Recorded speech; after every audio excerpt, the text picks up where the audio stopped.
Hey, what's going on, everybody? This is Brian, also known as OCD Mindful. Wanted to make a video today for my HOCD people out there titled The Most Annoying, Frustrating, Idiotic Comments That I See Repeated over and over about HOCD in particular. So, you can agree, disagree.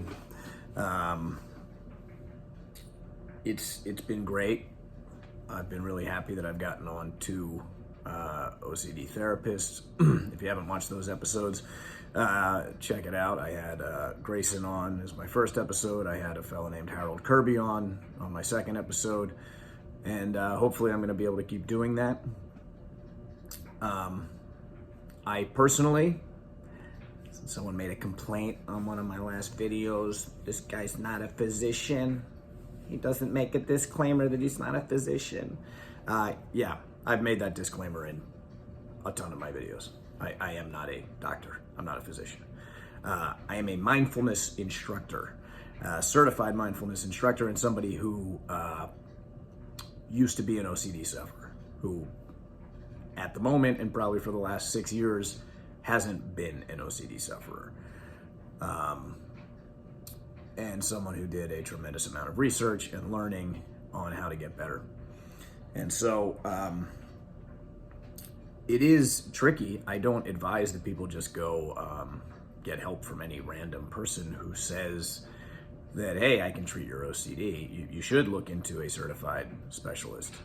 But at the same time, the truth is, as far as like my overall mental well-being and learning about human psychology and learning about behaviors and attitudes and stuff that really made a difference, as much as I learned in treatment with my OCD therapist, I learned 1,000 times more working with my mindfulness instructors. I mean, these were guys that, the main guy I worked with, I don't even think went to college. I actually think he was a high school dropout. I think he moved to Hawaii when he was like 17 and started studying with a Rinpoche out there and like immersed himself in the training of mindfulness meditation for 20 years. I mean, his knowledge base was 1 billion times more than anybody else I've ever talked to. So yeah, you gotta be careful who you're talking to, but anyway, I mean, that's my background. If this is a first video for you, yeah, that's it. I am not a certified licensed therapist. I genuinely, I've thought about going back to school and doing it, and as pompous as this may sound, I am convinced it would just be me spending a bunch of money to not learn anything new about how to treat OCD. That's my actual view on it. So anyway, today I want to mention these repeated comments that I see and emails that I get and just debates in general about HOCD that I consider to be really not helpful and idiotic, or just trolling. The people that troll, I'm convinced at this point there's either people that really know nothing about OCD or are just trolling the comment section, which, you know, YouTube is famous for. But here we go. Number one, idiotic comment is HOCD isn't real. It's not a real thing. There is someone who just seems to pop up on almost all of my channels. You guys probably know who I'm talking about, who writes like, he gets argumentative with people and says stuff like, OCD is real, and every other form of OCD is real, but not HOCD. That one is fake. Okay, well, first off, what I say is, if you read that and it makes you triggered and you think maybe this isn't OCD and it is, you know, you are closeted or in denial, okay, I think that that's fine, because that is giving you an exposure that you probably weren't looking for. Accidental exposures are more beneficial for treatment. When we're not prepared for them, we can't prep our minds, then we actually get hit with that spike much harder. So yeah, maybe HOCD isn't real. Okay, It's really a stupid comment because OCD is real. And just because there's not in the DSM-5 a term for HOCD means literally nothing. There's not a term for POCD or ROCD or harm OCD or scrupulosity or existential OCD or false memory OCD. This is the thing. OCD can literally cling to any object in the human imagination. I had a guy reach out to me who had obsessions. He had a carrot stuck in his ass. I'm not lying. This guy had a carrot stuck in his ass, OCD. And yeah, so if you look in the DSM-5, you're not going to find CSIA, carrot stuck in ass, OCD. There is no CSIA, OCD, if you're looking for that term. But to say that just this one subset can exist, it's just, this person is either trolling or is a complete moron. OCD literally can cling to anything, and it clings to a lot of people's sexual orientation because it is literally impossible to prove one way or the other. It's a big deal to a lot of people. So of course, OCD clings to things that are improvable, that you genuinely can't get certainty on, and that matter to you in life.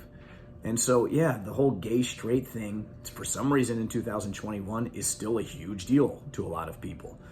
Religious people, cultural people, just even if not, just among your group of friends or your family. It manifests as a fear for a lot of people. And here's the more important point, and I make this point all the time. Just because, don't be using this as reassurance. Sure, HOCD is a real thing.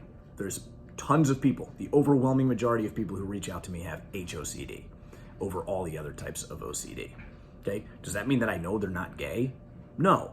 Okay, again, we come back to this point. Harold made this point very well in the video that I did with him, where I asked him, well, what do you say to people that want, clarification on their first appointment with you that this is all just OCD, that the theme isn't real? And he said, it's not my job. My job is to treat your OCD. My job isn't to give you certainty whether you're a pedophile, or give you certainty that you're not a pedophile, or give you certainty that you're not gay, to give you certainty that you're never, that literally has nothing to do with the treatment.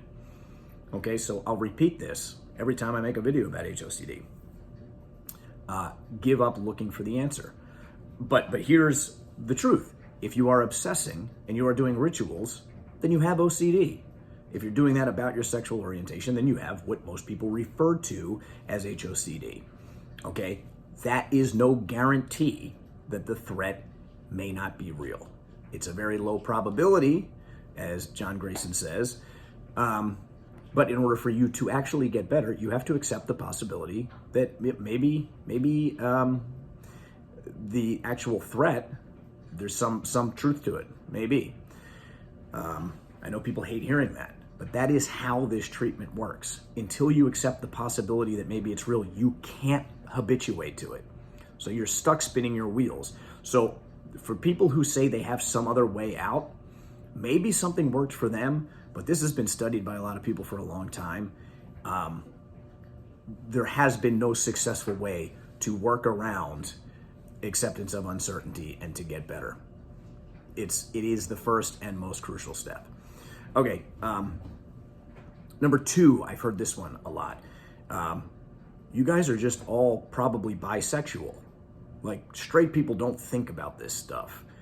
If you're thinking about it, you're at the very least bisexual. Okay, again, this hinges back on the first one.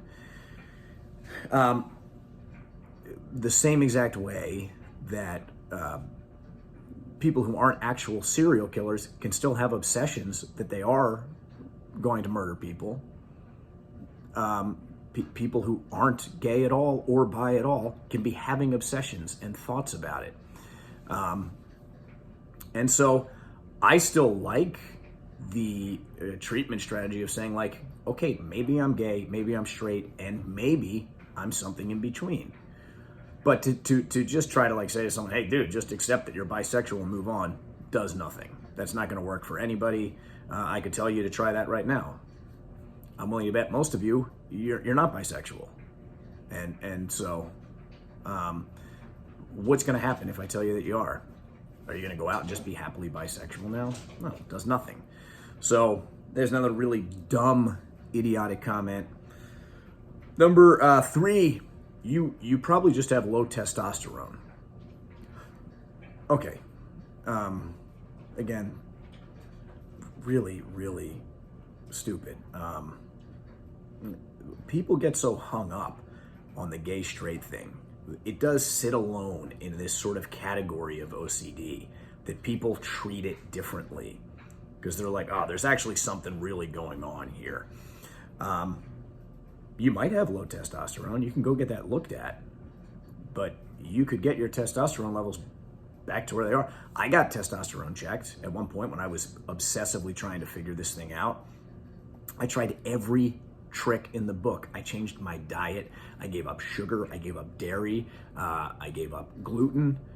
I took a testosterone test, a blood test, a urine, and a stool test. I had to take a dump in like a little plastic cup and mail it in because I was like, there's got to be something going on here, man, physically in my body. That's the reason I have OCD.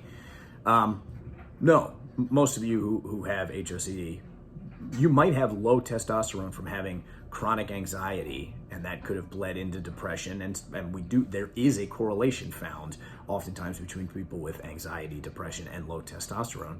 So maybe, but getting your testosterone levels back to where they were isn't going to help your OCD at all. There's no connection between having OCD and low testosterone. You know, even though there is a connection between having a ton of anxiety and depression and low testosterone, people can have full-blown OCD with having normal or even high rates of testosterone. That has nothing to do with anything. Okay, here's number 4, and there's several people that just have not gotten over this one. But here's number 4, idiotic comment about HOCD, or about any OCD, but I just see this one so much with HOCD is, my therapist told me I wasn't gay and it was just OCD. Okay, guys, you know I've made videos about this 100 times. It's caused a little bit of controversy. There are some people who really don't like it. They don't want to accept that first step. I'm not trying to be an asshole. When I say this, I want you to get better, and I know what makes people better. I know how this treatment works. And so, bottom line is, if you are still having OCD about your sexual orientation or about anything, and your therapist told you on your first session that it was just OCD and it wasn't real, well, obviously that didn't work. So if it did work, you shouldn't have OCD anymore. You shouldn't be questioning it. And so it didn't work. So you're still here, and now you're trying to dig deep to use this ritual that isn't working anyway. Like, it's probably not even giving you even mild relief from your symptoms anymore. It's just like you're trying so hard because my therapist told me that, okay, and I say this to people too, is like, okay, you met your therapist and within 5 minutes, someone who doesn't know you really at all told you, like, look, it's just OCD, it's not real. How would anybody know? How would anybody know if, like, I wanted to actually murder people? How would anybody know if I was actually a closeted gay guy or if I was bisexual? Okay, you treat the OCD. You don't treat the question. You treat the OCD. So I stand by this. I think it's a bad idea for a therapist to tell someone on their first session that, hey, this is all OCD. Don't worry. You're not any of the things you fear, because they will. OCD will find a way to ritualize on the smallest, minute detail. And so, yeah, a therapist who says that to someone, even if they say, you know, like I have read some therapists who say, I'm not afraid to do that because I know that reassurance is going to be short-lived and it's not going to work. Okay, you're right, it didn't work, but they're going to continue to try to use it. They're going to continue to think back into the past of you sitting there telling that. So I still stand by this. You can explain to someone what OCD is without telling them that they definitely, without a doubt, don't have the content of their OCD is completely untrue. I could still tell you, hey, we're accepting a small probability here, a low risk, but that means that low risk, it could be you. You could be the 1 in 1,000 people that actually is closeted or in denial. That could be you. And if that triggers you, great. Let that work. Let the treatment do what it's intended to do. All right, so that's it. Just some really recurring, non-helpful things that I hear about HOCD in particular, but you hear these about all types of OCD. Yes, this is OCD Mindful, the non-physician, signing off.